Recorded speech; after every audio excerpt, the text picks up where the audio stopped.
संदीप रेड्डी वांगा और प्रभास की movie spirit की अभी शूटिंग भी शुरू नहीं हुई है। सब लोग इसके बारे में बात कर रहे हैं, वेट कर रहे हैं। बाकी तैयारियां की जा रही है कि 2026 मिड में से रिलीज किया जाए। स्क्रिप्ट पर काम चल रहा है, शूटिंग भी जल्दी शुरू होने की बात हो रही है। देखो, ये सारी बातें मैं हवा में नहीं कह रही हूँ कि मैनेजिंग डायरेक्टर भूषण कुमार जी ने ये सब बताया है। वांगा की इस फिल्म में साउथ के सुपरस्टार छोटे नवाब सैफ अली खान और सैफ के साथ साथ करीना कपूर भी होंगी। आपको ये सारी बातें बहुत छोटी मोटी लग रही होंगी, लेकिन एक बड़ी बात बताओ, इस मूवी में जो खलनायक विलन का कैरेक्टर प्ले करेंगे वो एक कोरियन स्टार होंगे, जो अपने आप में एक बहुत बड़ी बात है।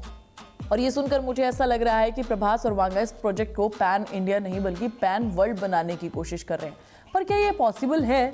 स्पिरिट मूवी केवल भारत में ही नहीं बल्कि ग्लोबल लेवल पर धमाके करने की तैयारियां चल रही है। क्या ये फिल्म हॉलीवुड की फिल्मों को टक्कर दे पाएगी? क्या RRR, बाहुबली, कल्कि जैसी फिल्मों की लिस्ट से आगे बढ़कर स्पिरिट वाकई हॉलीवुड की फिल्मों के बराबर खड़ी हो सकती है?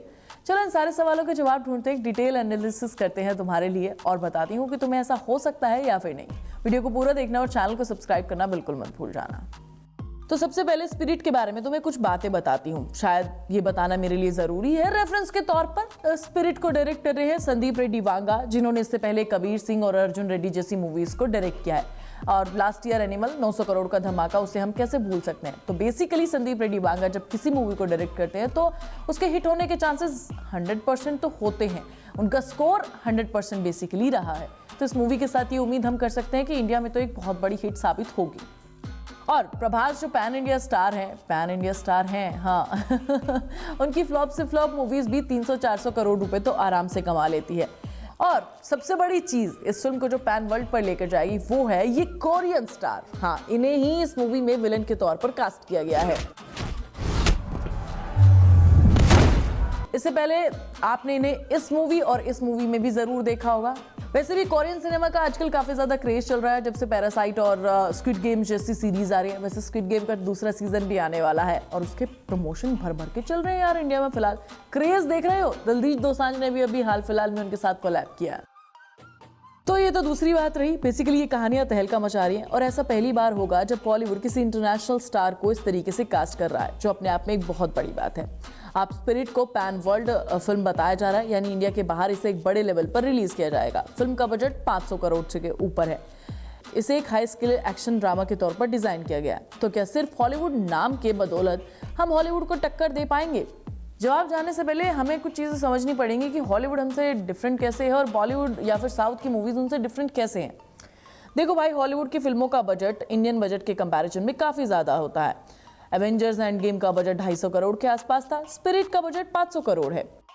इंडियन सिनेमा का बजट हमारे लिए बहुत ज्यादा है, 500 करोड़ भी, लेकिन हॉलीवुड के हिसाब से काफी कम है यार। और साथ ही साथ में इस चीज को भी बिल्कुल इग्नोर नहीं कर सकते कि बॉलीवुड हो या फिर साउथ, हम छोटे बजट में भी अच्छी कहानियां बना लेते हैं। लास्ट टाइम आई हनुमान एक परफेक्ट एग्जाम्पल है हमारे पास। तो ठीक है, मैं इस चीज को एक बार साइड में रख देती हूँ। अब आते हैं दूसरे पॉइंट पर, टेक्नोलॉजी, VFX।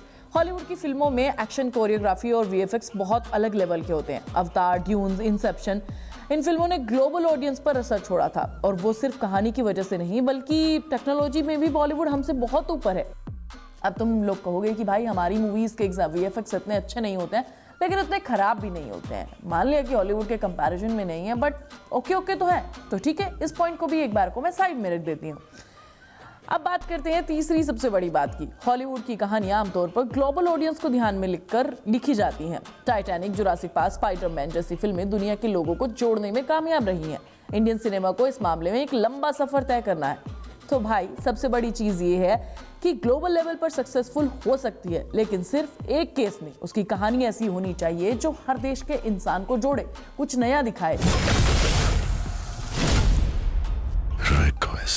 सिर्फ और सिर्फ एक्शन के बेस पर तो आप एक मूवी को ग्लोबल नहीं बना सकते हो, क्योंकि हॉलीवुड की भी बहुत सारी एक्शन मूवीज ग्लोबल लेवल पर रिलीज की जाती हैं, लेकिन वो कुछ खास काम नहीं करती।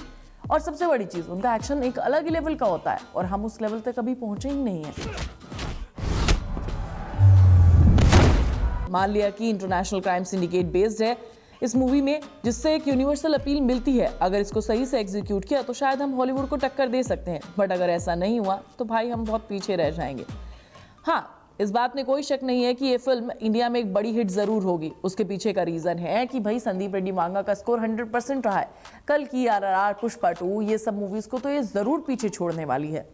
तो इसे एक दमदार कहानी, बढ़िया VFX और इमोशनल कनेक्ट की जरूरत है। अगर इसे एक ग्लोबल लेवल पर बनाना है तो इंटरनेशनल रिलीज की भी स्ट्रैटेजी बनानी पड़ेगी। हॉलीवुड फिल्में दुनिया भर में एक साथ रिलीज होती हैं, इससे फिल्म को पहले दिन ग्लोबल लेवल पर कमाई का फायदा मिलता है। स्पिरिट को भी ऐसी ही स्ट्रैटेजी अपनानी पड़ेगी। अमेरिका, यूरोप, एशिया के बड़े बाजारों में से प्रमोट करना पड़ेगा।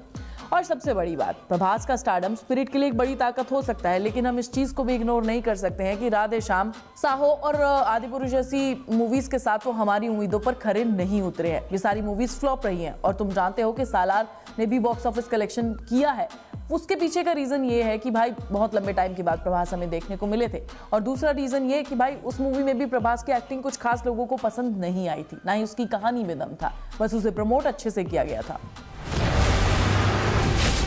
तो मैं बस ये कहना चाहूंगी कि हॉलीवुड फिल्मों की सबसे बड़ी ताकत उनकी प्रोडक्शन वैल्यू होती है। स्पिरिट को इस मामले में किसी भी तरीके से कोई कॉम्प्रोमाइज नहीं करना चाहिए, अगर इसे वो ग्लोबल लेवल पर एक बढ़िया फिल्म बनाना चाहते हैं तो। बाकी तुम इस बारे में क्या सोचते हो मुझे कमेंट करके जरूर बता देना। मैं मिलूंगी तुम्हें नेक्स्ट वीडियो में, तब तक तुम चैनल को सब्सक्राइब कर लेना, वीडियो को लाइक और शेयर कर लेना।